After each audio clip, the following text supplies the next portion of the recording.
Welcome to Student Connections, our students connecting with our community.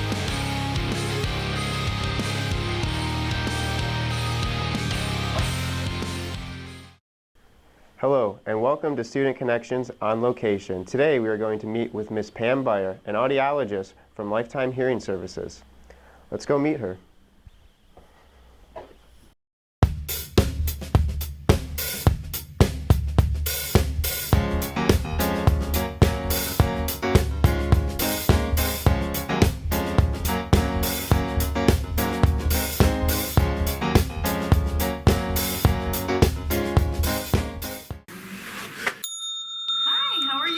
Good, how are you? Just fine. You here for an appointment? Okay.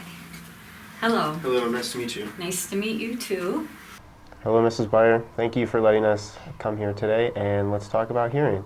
Okay. So, what is the most common way people damage their hearing? The most common way people damage their hearing that they have no control over is noise. So going to concerts or mowing grass without ear protection. So ear protection is very necessary for any time that anybody is exposed to loud volumes. Okay. So what are some of the precautions to prevent hearing loss? So it would be ear muffs, or there are special ear protections that can be made custom, or there are over-the-counter and drugstore ear protections that can be purchased for under $10.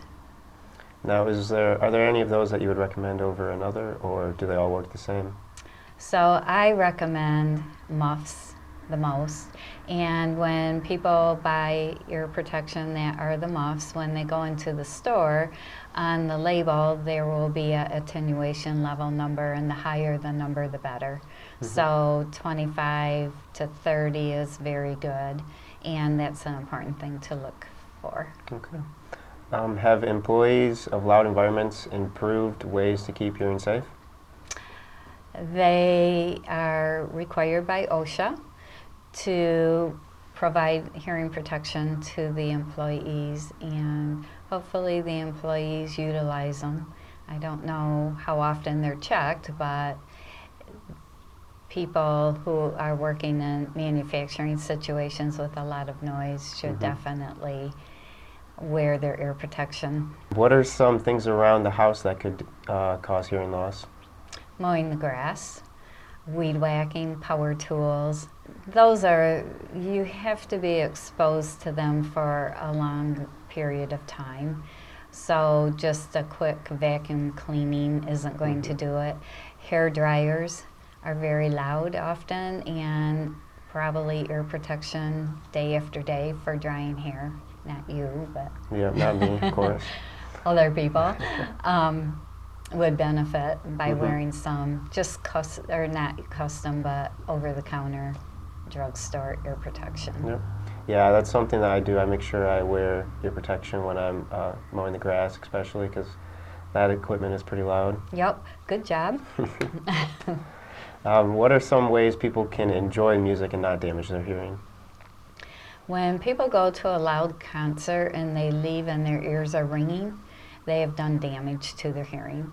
And initially it will be a temporary threshold shift, and usually it recovers, but after years of doing that, it's not going to recover. So by wearing some of the over-the-counter even ear protection that's available in the drugstores is very helpful in those situations.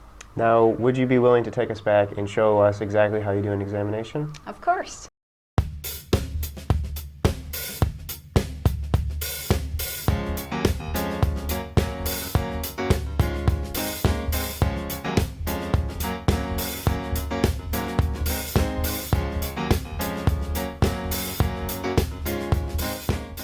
So this is the room, the sound room, and this is the testing room. So this is the first place I see a patient, and we usually will go into the booth, I'll examine the ears, and then I'll explain the hearing test, and then we'll run through the hearing test. So what exactly are you looking for in these tests?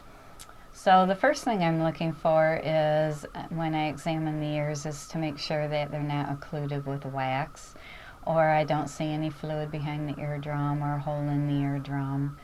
And then I'm looking to hopefully find somebody who has normal hearing. That would be the best outcome. And we never know how that's going to go until the end. Okay, so now can you show us what you would do when a patient comes in? Yes. So I'm going to have you go right into the booth. Watch your step. You can have a seat in the chair. So when a patient comes in the waiting room, they have filled out a questionnaire, and it asks a lot of questions about their history and their hearing loss.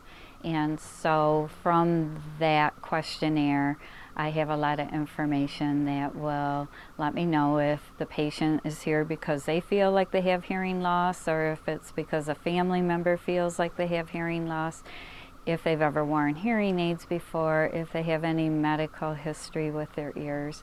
And that gives a lot of information about what to do with the hearing test. After we cover that, the first thing I like to do is examine the ears. So I use an otoscope to do that, and I just take a peek in the ears. And I do both ears. And that ear looks perfect.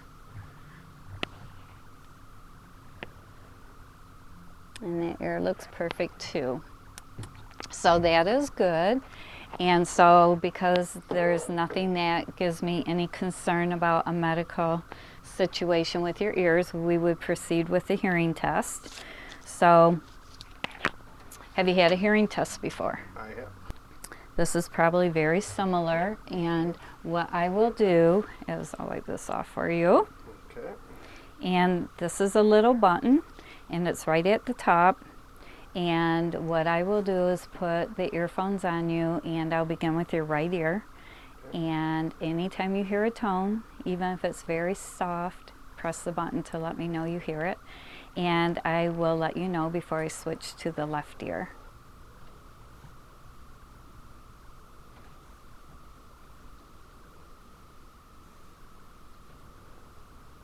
So I see you have one interesting piece of equipment, a tympanometer. Can you explain that for us? Yes, so a tympanometer is a machine that will confirm what I see when I look in the ear. So it will let me know if a hole in the eardrum, if there's fluid behind the eardrum, eustachian tube function, if it's normal or not. So it gives me a lot of information. So typically after I do a hearing test, I will also run this test just to make sure that I do not need to make a medical referral for the patient. So this is what we do, and it's very painless, but we just take a little plug and we put it in the patient's ear, and it takes 3 seconds. And we get a reading, and then it's normal, so that just backs up the hearing test that I received. And because there are different types of hearing losses, and some are nerve losses, and a doctor cannot fix those, but there are sometimes hearing losses that require medical attention. And so I'm very careful. I'd like to make sure that I make the proper medical referrals when necessary. So this is something that just confirms if that needs to be done or not.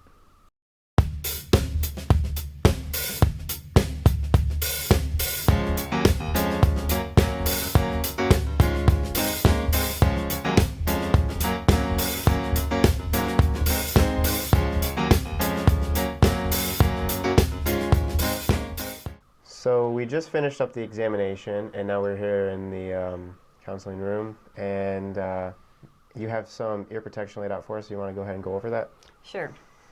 So earlier we talked about that there are different devices to protect your hearing, and these are the muffs that I was talking about, and there's a variety of them. They're available at Menards and Gander Mountain, and they will have on the box attenuation level, and the higher the number, the better. Then there are earplugs like this. They're called Mac plugs, and they're available in the drugstores, and these are great for using the hair dryers, the blow dryers, the concerts that are very loud. So the muffs are good for mowing the grass, power tools, anything that you're going to be doing for a long period of time.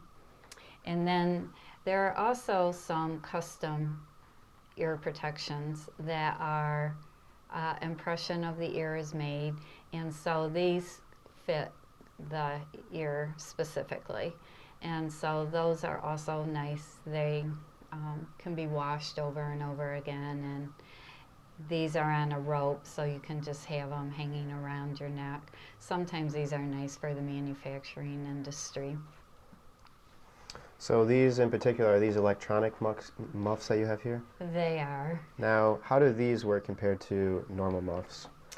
Well, so these will, they have little dials on the side, and so it will, depends on where you rotate the dial, how much noise protection you will get. Okay. So would that only let through like quiet things? Because I know that you can hear people talking with them, but... Yes, exactly. Yeah. All right. Just like what you've experienced, right, with yours. Yep. And these operate on batteries. There are batteries in here. Now I see you have some new technology here, a bunch of new hearing aids for us. Do you want to go over those? Yes. So sometimes when people don't protect their hearing, they will have a little hearing loss. And so there's different styles of hearing devices, and these are the most popular. They're over the ear, but this is all that goes into the ear, which is very tiny, and the over the ear part can be very tiny too. They're the most comfortable. They have really good sound quality, and they're very efficient for people with high frequency hearing loss. Baby boomers will usually have high frequency hearing loss. People who haven't protected their ears from noise will have high frequency hearing loss. These hearing aids have been around for several years, and they're custom hearing aids. So an ear mold impression is made of the ear, and then the hearing aid fits their ear.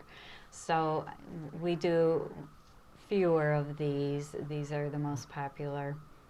And then the thing about hearing aids now is that they're all digital technology. And so that means they're actual computers that you're wearing on your ears. And there's different levels of technology.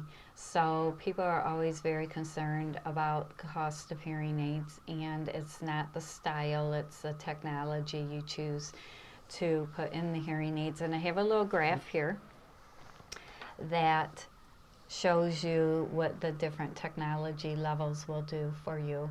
So there's an entry level up to a premium level, and across the top of the graph there are all different listening situations. And so you can see that if you are in your home, and mostly you need to hear people come over when they visit with you, in your TV, this is okay. But as you go up in technology, the hearing devices have more channels in them that make the sound better, and more technology in them to manage the environmental sounds that you're in. So if you're active and in a lot of different listening situations, the more technology you have to manage background noise, the more you're going to like your hearing devices. And the newest thing with hearing devices now is that they're Bluetooth compatible. So that means you can actually marry your hearing aid to your iPhone. You can listen to music straight, and answer your phone, and the voice will go into both hearing aids. So a lot of technology has come down the pike, and that's a good thing. That's good that the consumer has a choice on what type of hearing aid they need based on their things that they're going to be doing. Right, lifestyle, because somebody who has this lifestyle does not need to pay for devices that offer a lot of things that the hearing aid will never use. May is Better Speech and Hearing Month, so we highly encourage you to come down and meet Miss Pam Beier at Lifetime Hearing Services. Thank you for having us here today. Thank you for coming. Yep, we'll see you next year. Sounds good.